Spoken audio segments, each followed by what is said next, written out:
Bismillahirrahmanirrahim. Alhamdulillahirabbil alamin wal 'aqibatu lil muttaqin wa la 'udwana illa 'alal zalimin. Qala rabbi shrah li sadri wa yassir li amri wa hlul 'uqdatam min lisani yafqahu qawli amma ba'd. Jadi yang dihormati saudara Syahrial Rizal yang merupakan pengurusi majlis, Tuan Imam, pengurusi surau, EJK surau, muslimin muslimat, hadirin hadirat yang dihormati dan dikasihi sekalian. Jadi pertamanya alhamdulillah, Ramadan kita sudah sampai kepada 1/3 akhir yang kita lihat dijanjikan oleh Nabi SAW sebagai masa yang akan berlakunya Lailatul Qadar. Dan ibadat puasa kita insya-Allah mudah-mudahan dikajari dan dirahmati oleh Allah Subhanahu wa taala insya-Allah. Cuma pada malam ini nak sentuh berkenaan dengan kewajipan puasa.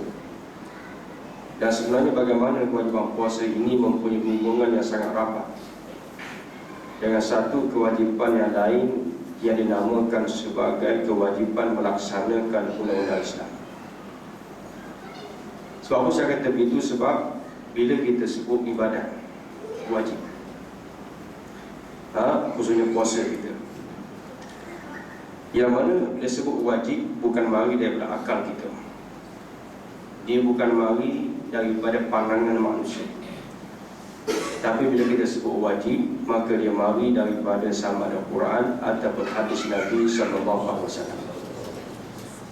Maka puasa kita semua kita tahu mari daripada firman Allah Subhanahu wa taala, a'udzubillahi minasyaitonir rajim, bismillahirrahmanirrahim.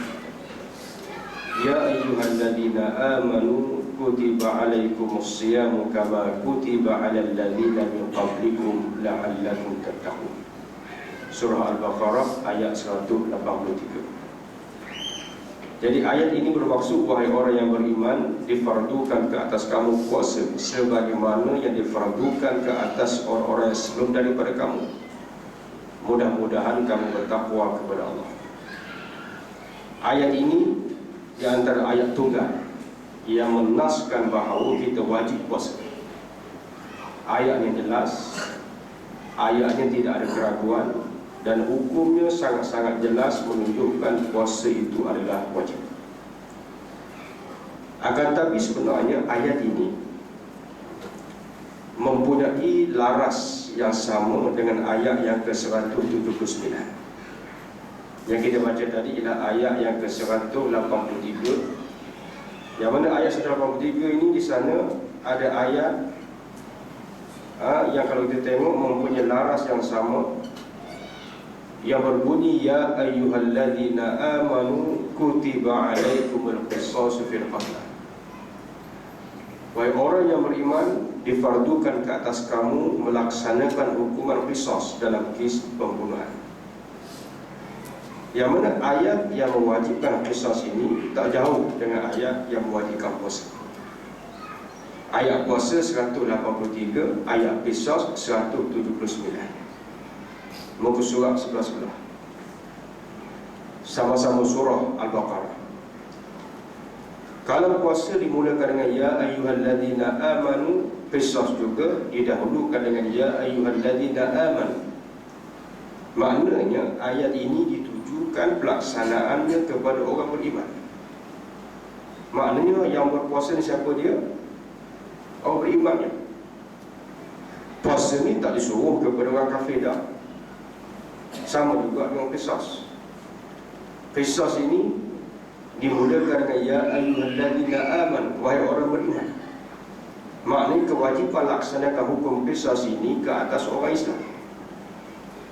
Jadi maknanya macam puasa kita ambil, kita tak suruh orang kafir berpuasa.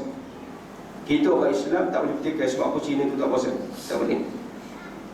Sebab apa Cina, India tu tak puasa, tak boleh petikai macam tu. Sebab puasa tu tak wajib atas dia. Tapi kalau dia orang Islam, tiba-tiba siang hari pergi makan depan-depan kita boleh petikai sebab apa dia tak puasa. Itu dia punya kaedah. Jadi sama juga dengan qisas ni. Orang bukan Islam tak nak qisas, tak nak laksanakan hukum qisas, itu hak dia lah. Tapi masalah kalau kita orang Islam yang tak nak laksanakan qisas, itu problem. Sebab apa problem? Sebab orang yang beriman sepatutnya mahukan hukum ini, suka hukum ini sebab dia mari daripada Al-Quran. Macam puasa, sepatutnya sebagai seorang yang beriman, dia suka kepada hukum puasa sebab dia mari daripada Al-Quran. Itu sepatutnya.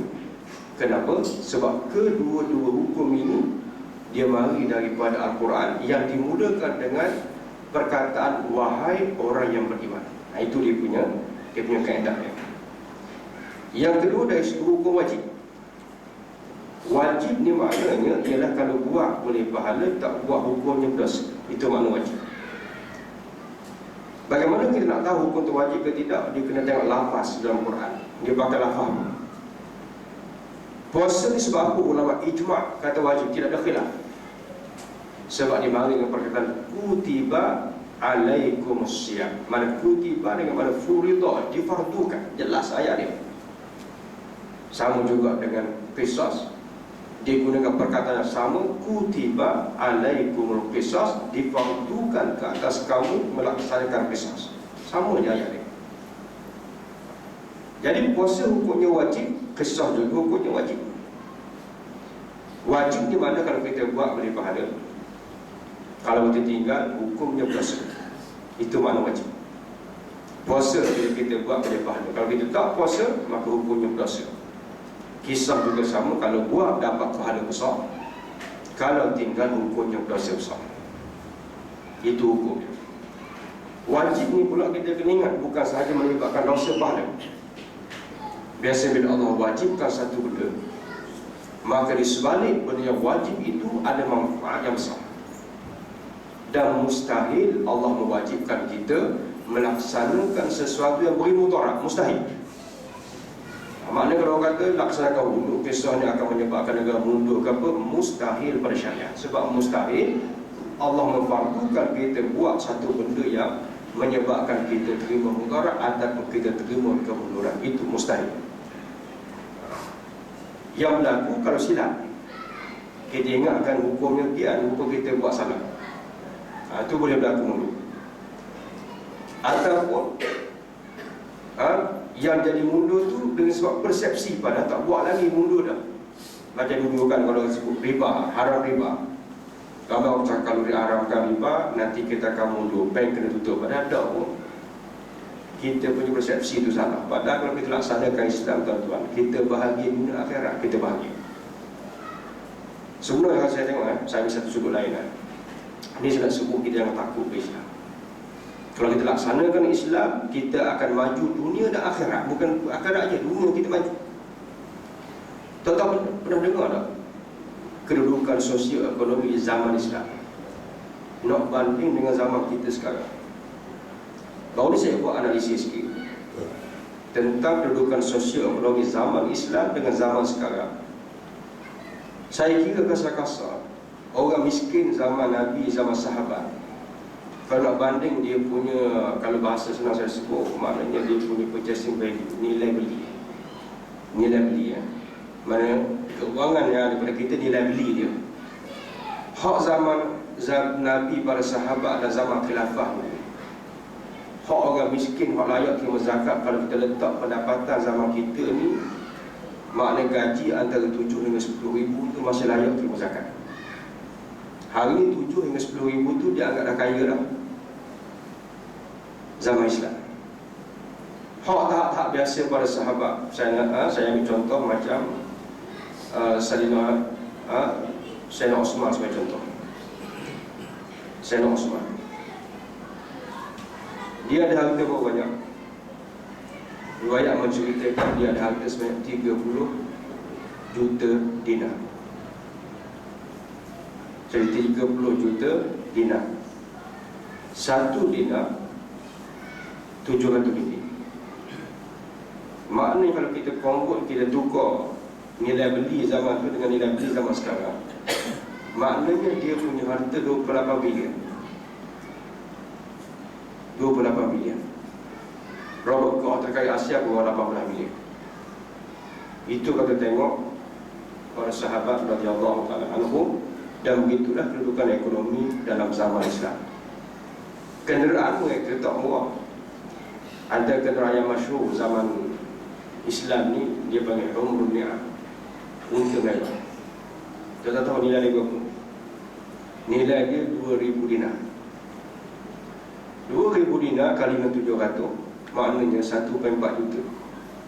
Itu tak termasuk AP, tak termasuk duty excess semua tu. Itu nilai body saja, 1,4 juta. Lamborghini nilai body saja 600,000. Mana Lamborghini hari ni, Humrun Ni'am yang sahabat-sahabat miliki ni jauh lebih mahal daripada kenderaan pada hari ini.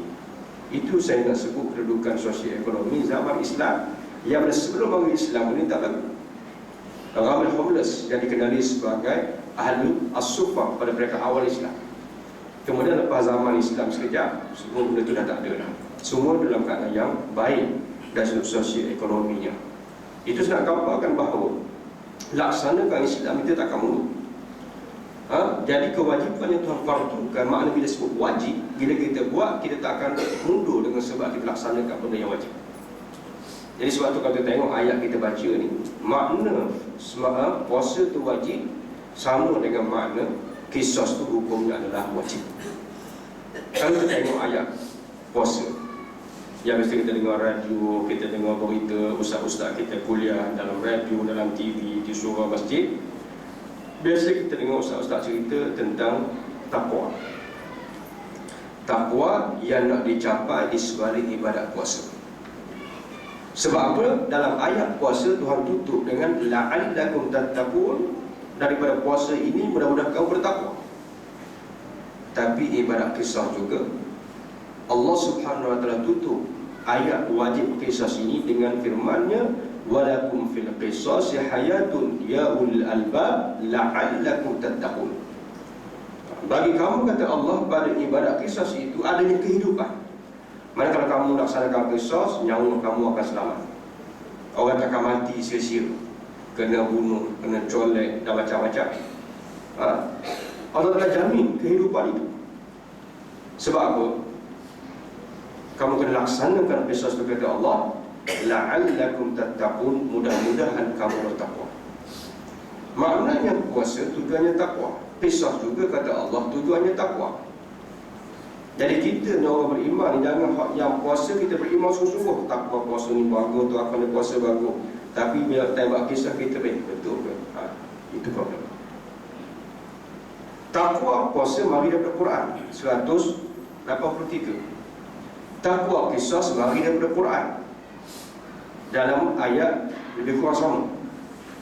Tapi kata ulama tafsir seperti Zamakhsyari dan seumpamanya, ketika dia menafsirkan ayat ni, dalam Quran tafsir dia ada satu ilmu dia panggil munasabatul ayat. Mana ayat yang sedang kita bincang, dia akan hubung dengan ayat yang sebelumnya yang ada hubung kait. Sebab apa ada hubung kait? Sebab dia punya laras, dia punya laras sama.